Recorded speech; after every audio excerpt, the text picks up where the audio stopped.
नमस्कार, स्वागत है आपका बुक ऑडियो में। आप सुन रहे हैं करोड़पति बुढ़िया, जिसे लिखा है गौतम सागर ने।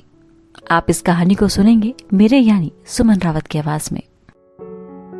करोड़पति बुढ़िया एक ऐसी कहानी जिसके 3 अंत हैं। नहीं जी, कोई लॉटरी नहीं लगी, ना ही उसके बंजर खेत में कोई तेल का कुआं निकल आया, ना ही उसके पुराने खंडरनुमा मकान में कोई गड़ा खजाना ही मिला। तो फिर बूढ़ी सोनमतिया अचानक से करोड़पति बन कैसे गई? सोनमतिया देवी अचानक से अमीर बन गई। सब ऊपर वाले की कृपा है। कल तक 100-2 रुपए के लिए अपने 3 बेटों के आगे हाथ पसारती थी। हर दिन अपनी निर्धनता और बेटों को कोसती थी। अपने मृत पति को भी गरियाने से बाज नहीं आती। आखिर क्यों न रोए? विवाह के 40 वर्ष उसने फटेहाली में ही काट दिए। कुछ एकड़ खेत कभी बाढ़ कभी सूखा से ही जूझता रहा। 3 बेटों को गोद में डालने के बाद सोनमतिया का पति दुनिया से सिधार गया। वो झारखंड और पश्चिम बंगाल की सीमा पर कहीं कोयला खदान में काम करता था। डीप माइनिंग एरिया में कोयला निकालने का काम चल रहा था। इस काम में ट्रिपर, एक्सकेवेटर, डोजर मशीनें काम कर रही थी। इस बीच किसी तकनीकी कारण से एक जोरदार धमाका हुआ। धमाके के साथ ही हजारों वर्ग मीटर की भूमि दबती चली गई। हो हल्ला आग धुएं के बीच कोई क्या किसी को बचाता। सैकड़ों मजदूर उसी खदान में दफन हो गए। कुछ शव निकाले भी गए, लेकिन उनकी हालत ऐसी थी कि उनके परिवार वाले भी शिनाख्त को आने को तैयार नहीं थे। सोनमतिया के पति की लाश तक नहीं मिल पाई थी। कोयले में लाश भी कोयला हो गई। सोनमतिया पर ये विपत्तियों का पहाड़ था। मायके वालों ने कुछ दिन साथ दिया, फिर वो खुद नेहर और भाइयों के याद छोड़ अपने पांव पर खड़े होने का जतन करने लगी। बेचारी ने कितने कष्ट उठाकर बेटों को पाल पोस कर बड़ा किया। खेतों में मजूरी से लेकर शादी ब्याह में 9 तक का काम करने से नहीं हिचकी। आज वो मुस्कुराती हुई सोच रही है, दिन सभी के फिरते हैं, आज उसका दिन भी फिर गया। हर मंगलवार को देवी थान, हर सोमवार को महादेव मंदिर जाने का फल उसे मिल गया। लेकिन ये सोचते हुए वो उदास भी हो जाती है। किस्मत में अमीरी तब आई जब जाने का समय आया। 25-30 साल पहले इतने पैसे होते तो वो भिखारिन के बजाय रानी की तरह जीती, शौक मौज पूरे करती, बेटों को और बढ़िया से पालती। आज वो करोड़पति हो गई है। वो गुपचुप तरीके से अपनों से बतिया रही है। अगर तनिक भी हल्ला गुदाल हुआ कि 1000 दुश्मन खड़े हो जाएंगे। दूसरों का काम बनाने के लिए किसी के पास वक्त नहीं है, लेकिन दूसरों का काम बिगाड़ना हो तो अपने गाय गोरू खेत सब भूल भाल कर लोग आ जाएंगे। बेटों ने जब अपनी आंखों से माँ की तुड़ी मुड़ी पासबुक पर अपडेटेड बैलेंस देखा, तब कहीं जाकर उन्हें यकीन हुआ कि सच में माँ करोड़पति बन गई है। खाते की शेष राशि के इतने अंक को कंफर्म करने में 2 दिन लगे कि सच में ही करोड़ ही है ना। कलयुगी बेटे धनवान माँ के श्रवण कुमार बन गए। कल तक जो बात बात पर माँ पर चिल्लाते थे, बुढ़िया कहकर बुलाते थे, ऊपर जाने का समय आ गया है रोज ही याद दिलाते थे। कब तक रोटी तोड़ेगी, कब बहुएं एक साथ उल्हाना देती थी। अब वही बेटे माँ के अप्रत्याशित सेवा में लगे हुए थे। बहुएं भी स्टार प्लस की तुलसी और पार्वती जैसी एक्टिंग करने लगी।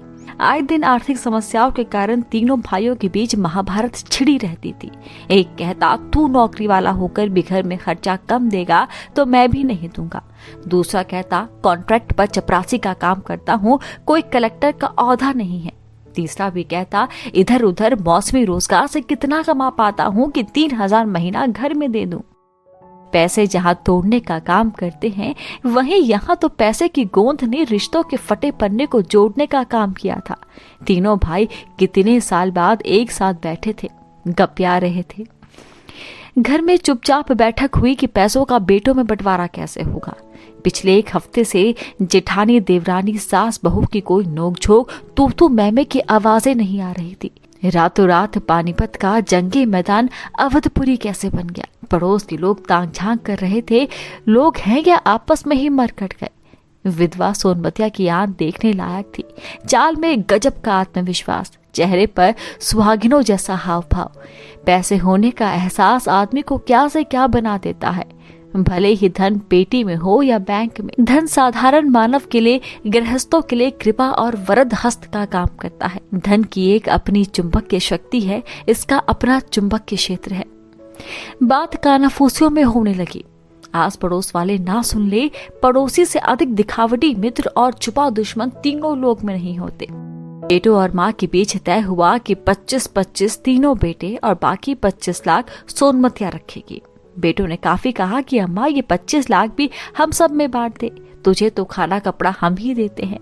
मगर जुग की नब्ज पहचानने वाली सोनमतिया नहीं मानी। बैंक पासबुक देखकर सब इतरा रहे थे। माँ तो उस दिन बैंक गई थी अपने पुराने से खाते में बचे 500 रुपए भी निकाल लेने के लिए। मगर जब काउंटर पर बैठी नई लड़की ने पासबुक अपडेट करके दिया तो वो चकित रह गई थी। उसके खाते में कहीं से आए 1 करोड़ रुपए पड़े थे और इस बात के 2 महीने हो गए। सोनमतिया भले स्कूल ना गई हो, लेकिन जोड़ घटाव बाकी उधार सबका हिसाब आता था।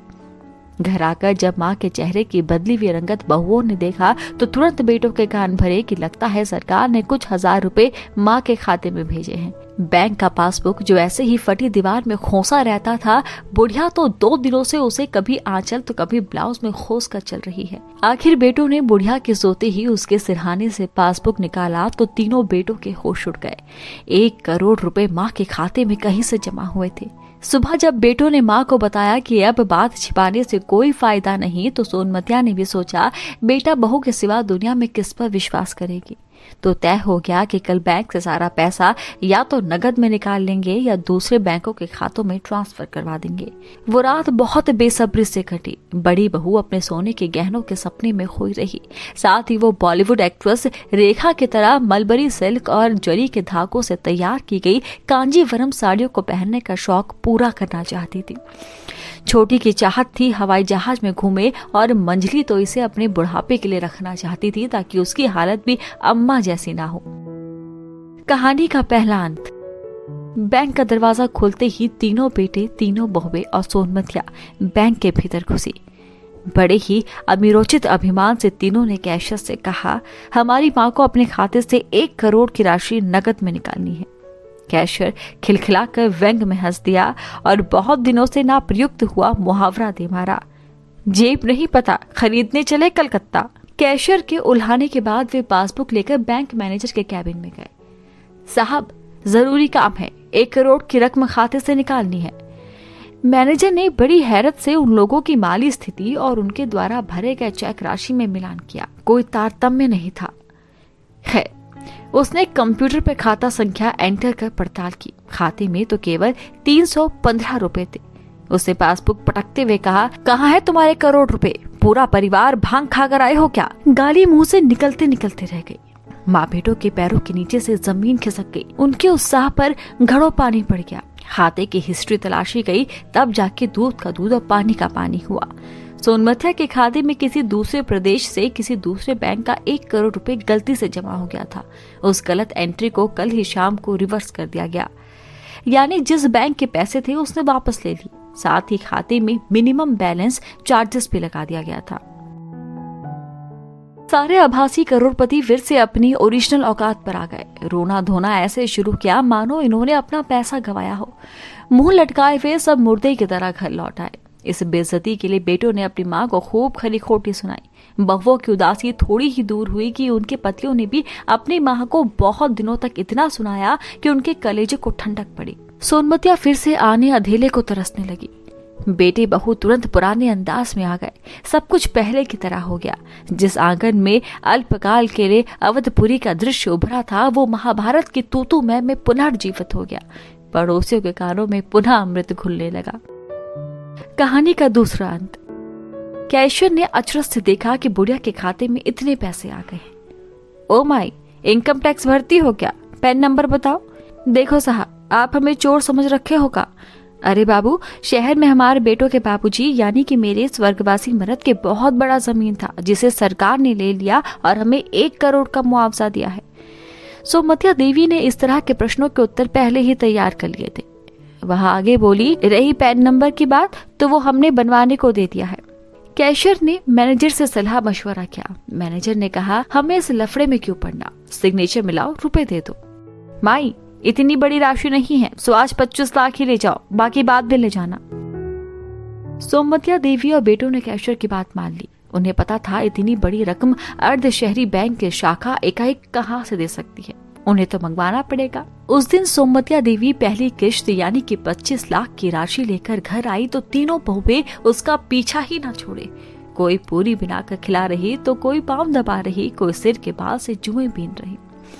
इसी तरह एक सप्ताह में पूरे 1 करोड़ की रकम निकाल ली गई। तीनों बेटी बहुओं को करार के अनुसार 25-25 लाख दे दिए गए। बाकी 25 लाख खुद दूसरे बैंक में चुपचाप खाता खोल कर रख दिया।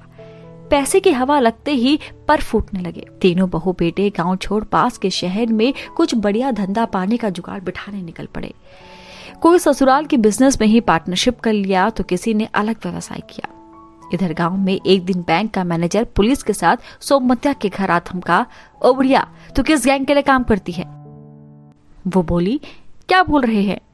मैनेजर ने इस बात को खोलकर कहा, वो 1 करोड़ रुपए की रकम जो तुमने खाते से निकाली है वो किसी आतंकवादी संगठन ने तेरे खाते में जमा किए थे। वो बोली, झूठ है, वो तो मेरे पैसे थे, मेरे पति की जमीन। पुलिस अधिकारी ने कहा, हमें मूर्ख समझती हो? तू आतंकवादी गतिविधियों के लिए काले धन को सफेद करके देती है उन लोगों को कमीशन पर। पुलिस अधिकारी ने धौंस दिया, चल अब जो बताना होगा कोर्ट में जाकर बताना। कौन सी जमीन तुमने बेची, कौन पैसा जमा किया, सब। बुढ़िया रोती कलपती रही। उधर जब उनके बेटों के पास पुलिस पहुंची तो वे सब हाथ जोड़कर कहने लगे, कई बरस से हमारा माँ से कोई नाता नहीं है। वो क्या करती है, कहाँ से पैसे आए, हमें कुछ मालूम नहीं। बुढ़िया जेल में अकेले कलप रही है। हाय रे लालच, हाय रे निगोड़े बेटे। कहानी का तीसरा अंत। तीनों बेटों को करार के अनुसार 25-25 लाख दे दिए गए। बाकी 25 लाख खुद दूसरे बैंक में चुपचाप खाता खोल कर रख दिए। तीनों बहू बेटे गांव छोड़कर शहर में कुछ बढ़िया धंधा पाने का जुगाड़ बिठाने निकल गए। गांव में शोर हो गया था कि बुढ़िया को 25 लाख मिले हैं, उसके खाते में जमा है। अब आते जाते हर कोई उसे लखपति दादी, लखपति चाची कहकर पुकारता। दूध वाले से लेकर सब्जी वाले तक हर कोई उसे सम्मान देता, करीब आना चाहता था।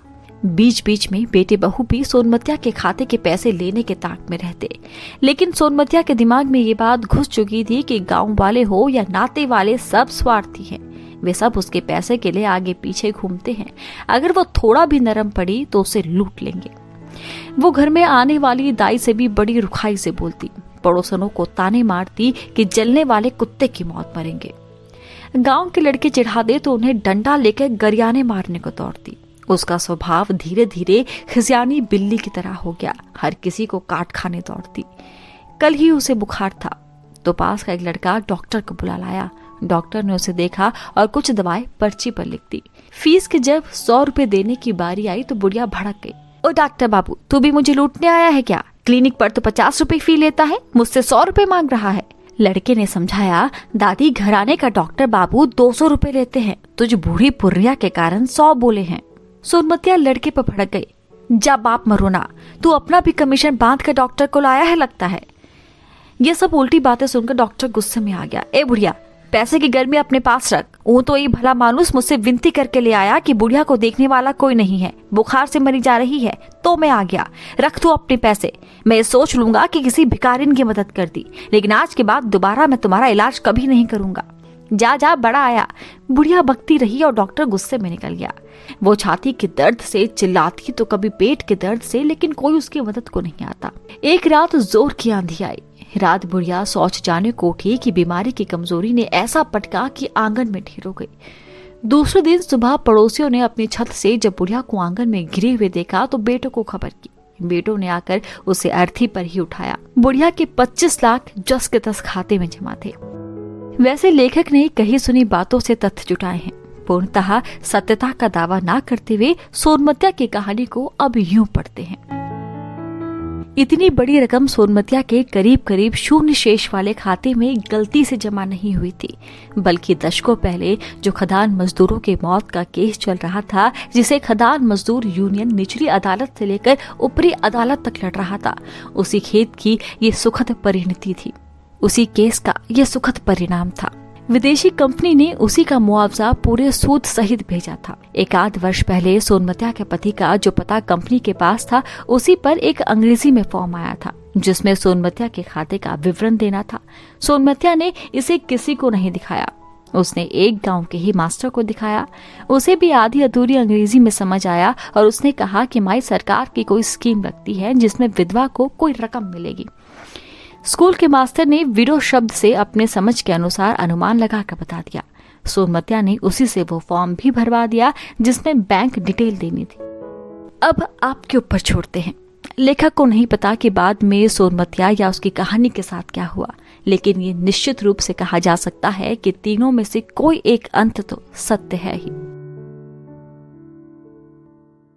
तो ये थी करोड़पति बुढ़िया, जिसे लिखा गौतम कुमार सागर ने, जिसे आप सुन रहे थे मेरे यानी कि सुमन रावत की आवाज में। जल्द हाजिर होगी कुछ ऐसी ही कहानियों के साथ, तब तक सुनते रहिए बुक ऑडियो।